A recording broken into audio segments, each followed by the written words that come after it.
What if you discovered that there was once a moment in Hollywood history when the biggest stars shattered every rule, challenged every expectation, and walked away untouched, all before the censors ever stepped in?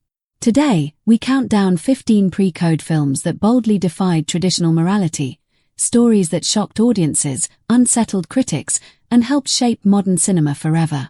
We begin with Babyface from 1933, a film so daring that censors rushed to cut it.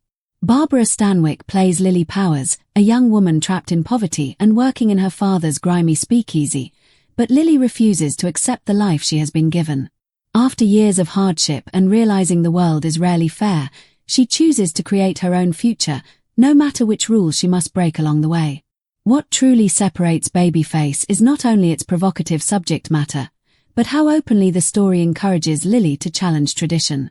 Influenced by Nietzsche's philosophy, she climbs the social ladder by forming relationships with powerful men at her workplace, and the film never softens the consequences of each step upward.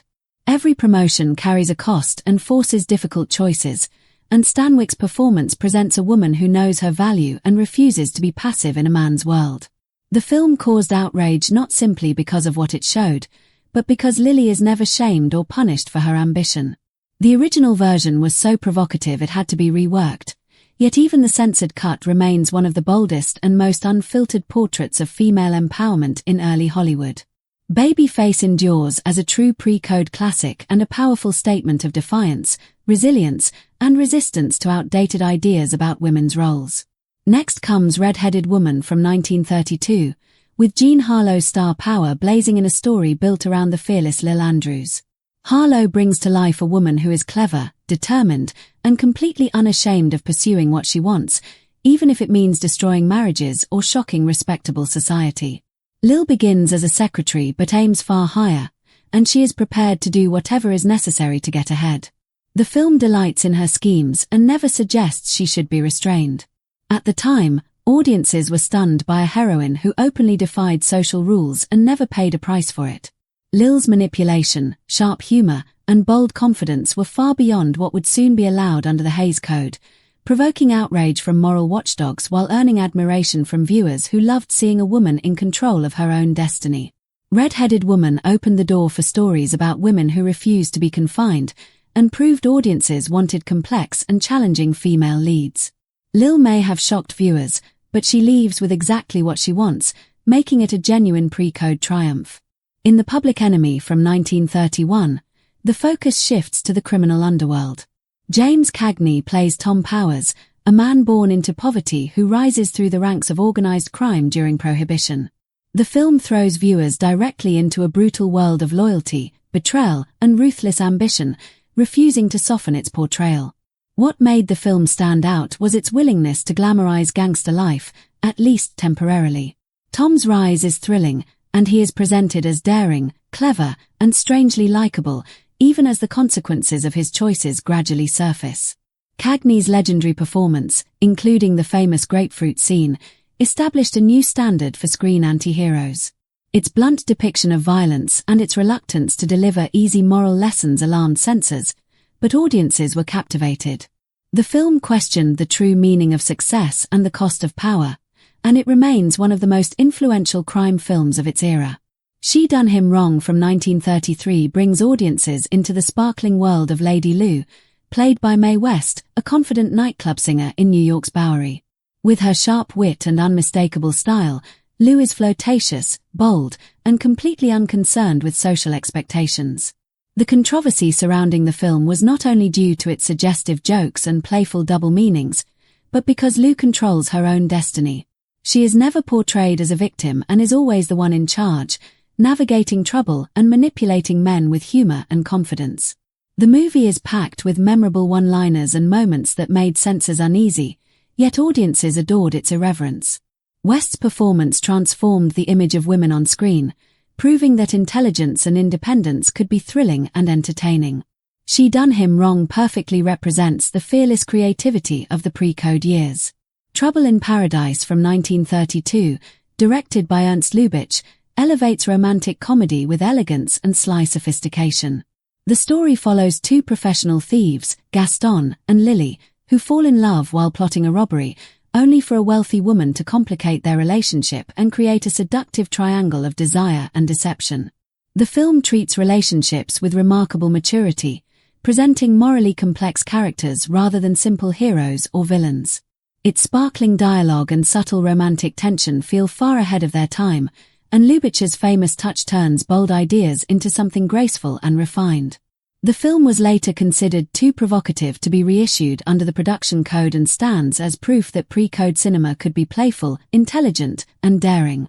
Scarface from 1932 remains one of the most notorious gangster films ever made. Paul Muni plays Tony Camonte, whose craving for power and respect is matched only by his willingness to break any law in his way. Inspired by real mob figures, the film delivers a brutal portrait of organized crime during Prohibition.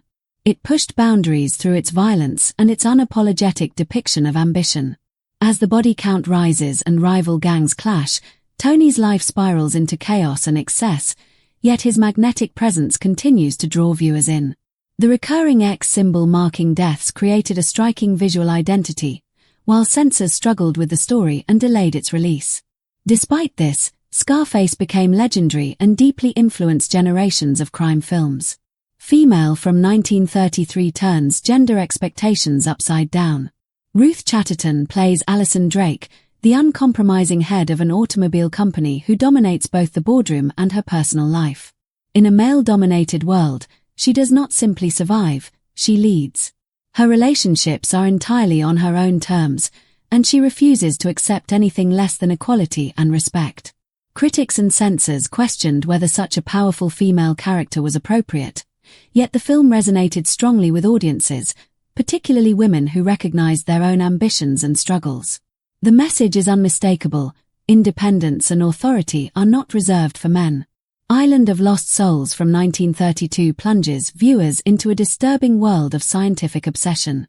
Based on H.G. Wells's The Island of Dr. Moreau, the film stars Charles Laughton as a scientist whose grotesque experiments blur the boundary between humans and animals. The half-human creatures he creates are unsettling, and the story explores cruelty, identity, and the danger of playing God. Its disturbing imagery and themes led to bans in several countries, and critics were disturbed by its portrayal of vivisection and its challenge to moral and religious authority. Over time, the film has gained recognition as one of the most haunting and provocative horror works of the pre-code era.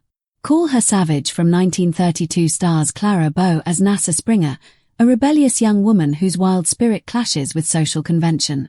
The story follows her turbulent journey through romance, scandal, and emotional upheaval, refusing to soften the chaos she creates. Nasa is unpredictable and vibrant, facing both joy and serious consequences while struggling to define herself. The film addresses troubled family backgrounds, forbidden love, and the search for identity, and never allows its heroine to be reduced by others. Bow's performance makes Nasa irresistible, even when she breaks every rule, and the film's candid approach to taboo topics made it highly controversial. Design for Living from 1933, directed by Ernst Lubitsch, offers a daring exploration of unconventional relationships. Miriam Hopkins, Frederick March, and Gary Cooper play three close friends who decide to live together without letting society's expectations dictate their choices. Instead of selecting one partner, Hopkins's character chooses both men, and the trio create a playful and affectionate household. The film treats this arrangement with warmth, humor, and honesty, and was later banned from re-release under the production code. Its celebration of non-traditional love and its refusal to deliver a moral lecture made it remarkably bold for its time. 3 on a Match from 1932 presents a harsh and emotional story about 3 women whose lives intersect over the years. Played by Joan Blondell and Dvorak and Betty Davis, the characters are followed from childhood into adulthood as fate, choice, and circumstance shape their paths. The film addresses infidelity, addiction, and social pressure, and portrays lives unraveling through heartbreak, misfortune, and fleeting redemption. While it shows the consequences of risky decisions, it never condemns its characters, offering a rare sense of empathy and realism. Murders in the Rue Morgue from 1932 blends horror and mystery into a dark and unsettling experience. Bela Lugosi portrays a carnival doctor obsessed with grotesque experiments, in a story inspired by Edgar Allan Poe. The film embraces the macabre through shadowy streets, sinister laboratories, and an atmosphere of relentless dread. Lugosi's exaggerated performance adds a menacing flair, and although many scenes were censored for their disturbing content, the film still pushed boundaries in its exploration of humanity's darkest impulses.